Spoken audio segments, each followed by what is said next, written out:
So what was the motivation of Mr. Madriaga to offer his testimony? Oo. Ang purpose niya talaga initially when I met him was for assistance dun sa kanyang kidnapping case. Sabi nga niya. Kasi talagang ang feeling niya is that pinersonal siya ni former spokesperson Attorney Harry Roque. Yung kaso ni Caramel Madriaga is so interesting because of its complicatedness. Yep, may mga layers ang kaso niya na kung titingnan mo ng mabuti ay hindi lang tungkol sa away o problema niya kay VP Pionatic Sara Duterte at sa personal na galit sa kanya ni Mima Butanding Harry Roque. He started helping yung mga farmers sa Maribeles, Bataan because of issue ng land grabbing. I think around 470 hectares. Nagulat yung mga farmers sa Bataan na nawala yung mga titulo nila. Dito pa lang, ilang main characters na ang nabanggit. Kung ipapasok mo pa ang character ni Roque, matik papasok ang fledgling Pogo billionaire ambition niya at ang pagiging Pogo protector ng mga Duterte.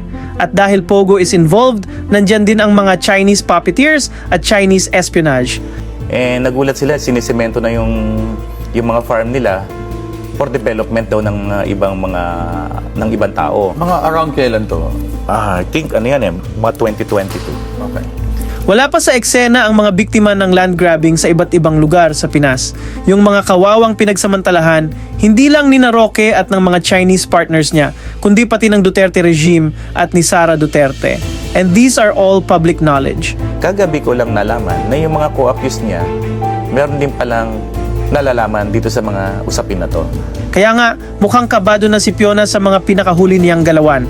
Umalma siya sa tangkang pagbusisi sa kanyang secret bank accounts. Umalma din siya sa request na ilipat si Caramel mula Camp Bagong Diwa sa custody ng Kongreso bilang paghahanda sa pagiging impeachment witness niya. But we're not going to talk about how Fiona and her camp are trying to discredit Caramel. Given na yan, hindi daw kilala ni Fiona si Madriaga. And Meron na rin bang threat sa kanila? hindi, wala naman. Pero may mga kinuwento siya last night na initially may mga offer doon sa co-accused niya na pera basta idiin si Ramil sa kidnapping, pero tinanggihan nila. Pag-uusapan natin kung ano ang nangyari before all this bago makulong si Madriaga sa kasong kidnapping. To be fair, Ramil Madriaga and others were first accused of kidnapping noong 1996. Na-convict si Madriaga pero na-acquit siya noong 2003 ng Supreme Court dahil walang patunay na siya at ang kanyang mga co-accused ay guilty beyond reasonable doubt. So, kung siyang masusunod, he wants na matransfer siya together with his co-accused.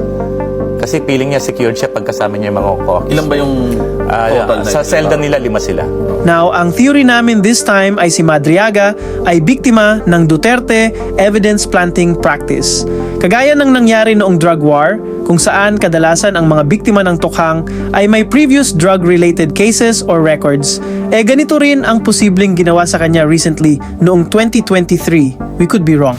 Yes, so every time mag-uusap kami, daw ang simula ng problema niya, nung time na tulungan niya yung 5 grupo na magsasaka, na mag-file ng kasong falsification, anti-graft, perjury, doon sa grupo ni Attorney Harry Roque, ang asawa niya, at mga official ng iba't ibang kumpanya, na sabi nila nag-land grab ng kanilang properties. Mabigat yung allegation kasi may mga napanood akong interview ng mga magsasaka na sinabing pineke daw yung pirma nila, yung iba naman hindi binayaran.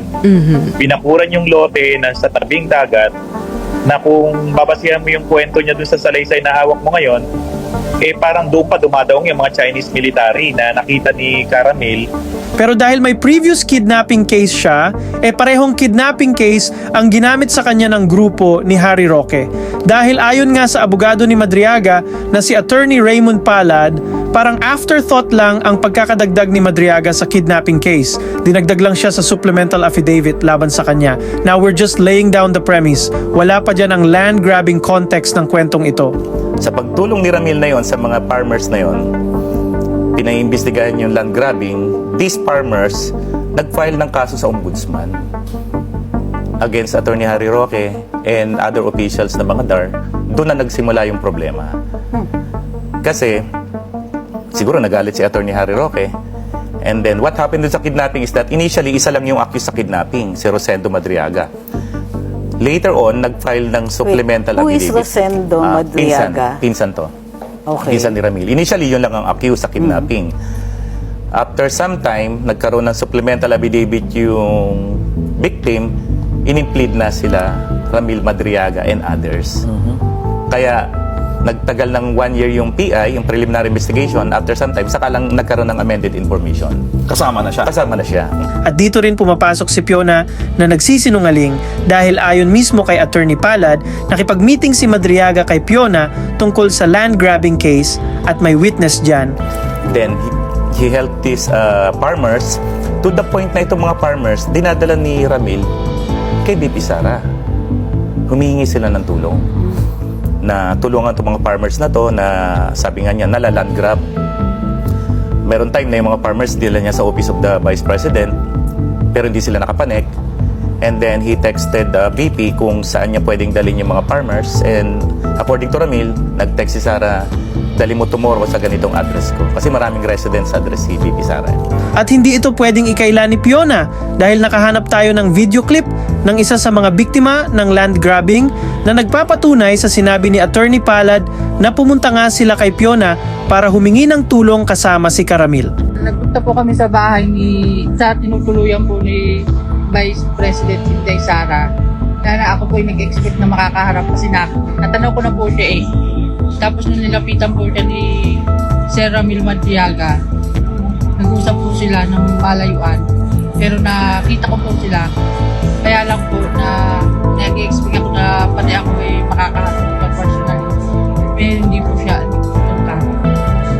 Hanggang sa umalis na po kami. Kasi nagpakalaligaw po may appointment na.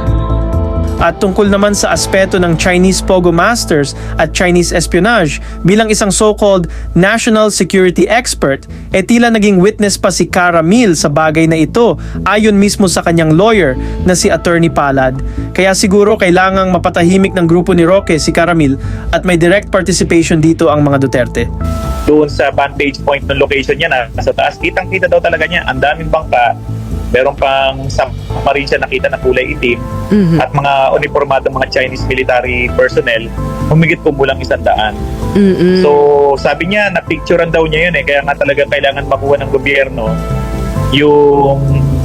yung mga forensic, yung mga cellphone niya, at mapatunayan talaga natin kung inalaw ng grupo nila Attorney Harry Roque yung pagdaong ng mga Chinese military personnel na yun.